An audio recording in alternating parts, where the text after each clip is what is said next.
to be joined by Nigel Archer from Naibor camps and also, well, hold on. So I'm delighted to be joined by Nigel Archer from Nigel Archer Safaris and also Naibor camps. Nigel, thanks for joining me this morning. So on Saturday, the President of Kenya gave his latest update on the situation. And do you want to give the trade and the people who are watching this just a brief update as to what he said and what the latest is on the ground in Kenya? Yeah, basically the presidential address, which is actually on Saturday, basically he's, the government decided to extend or reduce the curfew time in the evening. So it's basically 9 p.m. until 4 a.m. Before it was 7 through until 5. And he's kept the lockdown on the Nairobi County, Mombasa counties respectively. However, he did insinuate that he may, over the next couple of weeks, start opening up some of the airports for people to be able to fly locally and regionally. But naturally, they've just got to make sure that they've got all the right measures in place for, I suppose it's called the new norm, that we're all going to have to start understanding and appreciating moving forwards until we sort out this coronavirus. So that means obviously you're not opening up to international travel yet, but it means that hopefully you will be able to open up to domestic travel, and you guys, particularly at Naibor, have a very strong local travel, residential travel following. So obviously for Naibor camps as a business, that's going to be incredibly important over the next couple of months while the international travellers are not going to be as present as they would be normally.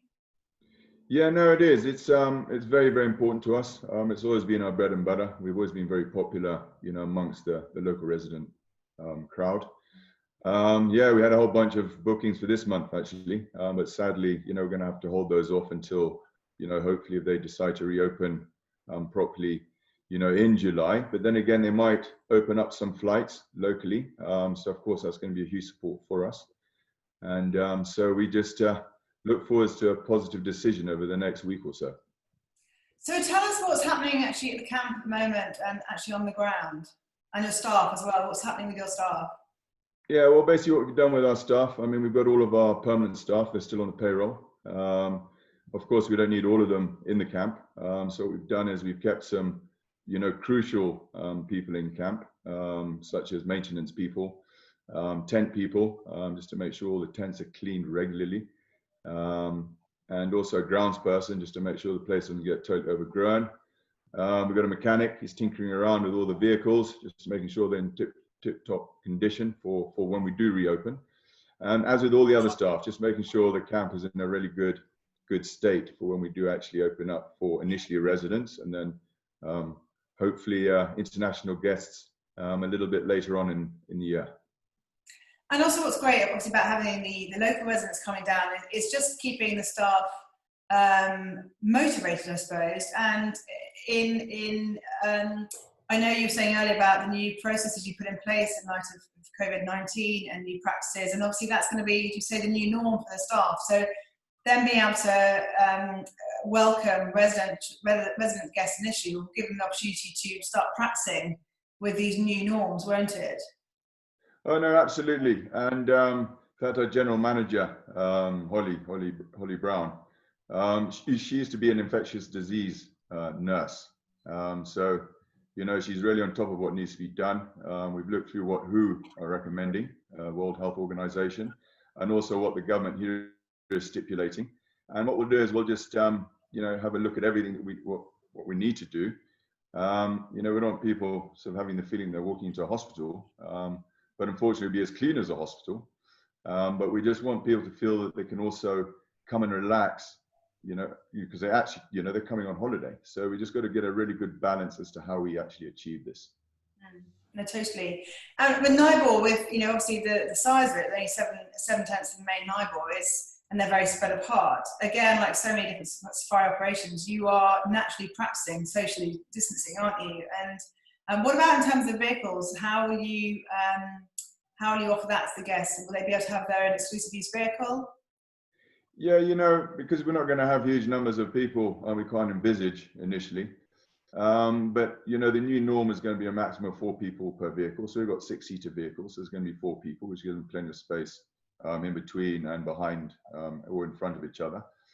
And exclusive use is something that we will definitely be, wherever we can possibly give that to people, we will give that to them at no extra charge.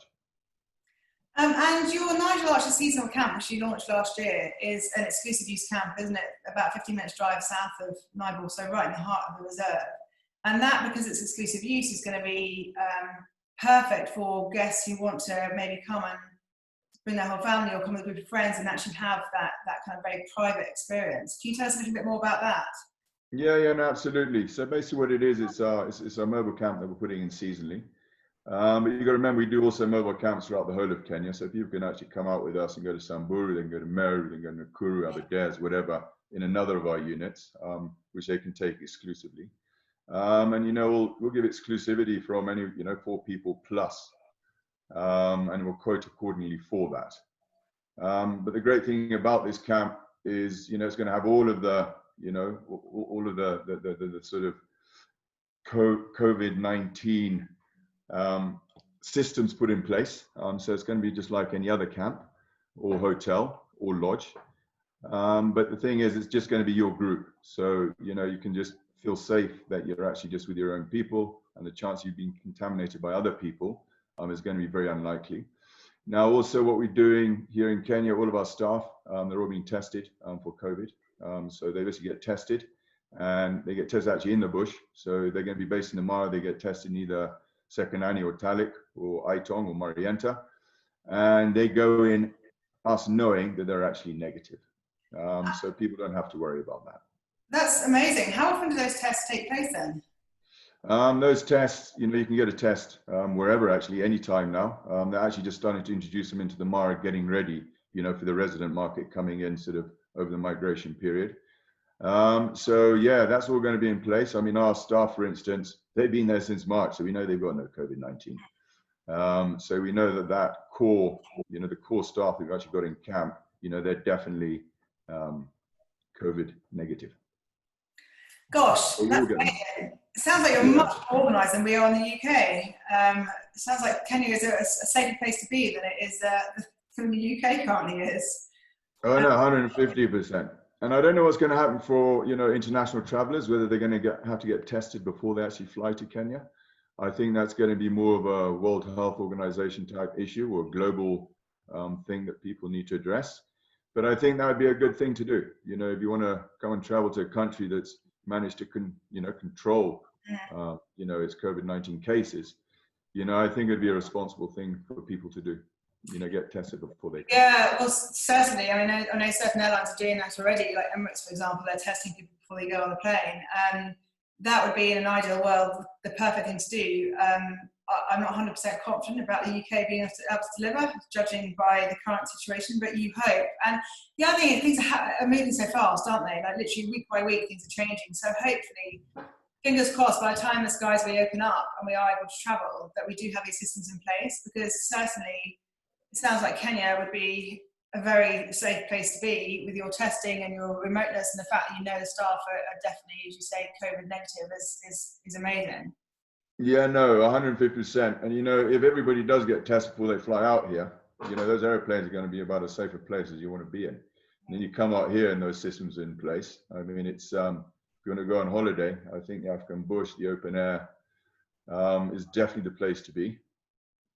Yeah, no, absolutely.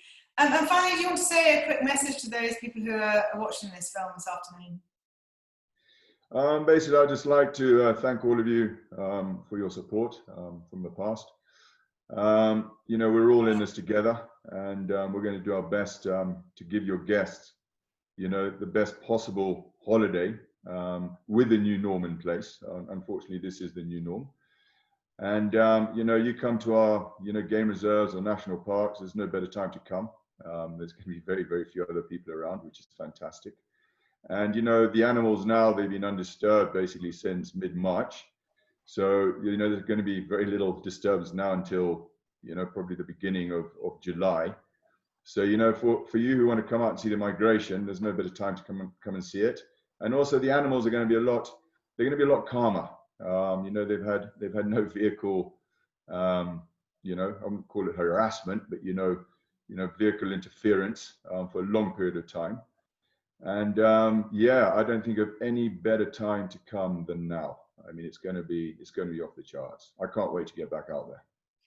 Oh, you're making me so homesick for Kenya. We can't wait to be back out there as well. Thanks so much, Nigel, for joining me, and yeah, take care of you and all your staff, and thanks a lot for joining me. Great, thanks a lot, Anita, as always. See you. From a cold, nippy morning in Nairobi, as you can see.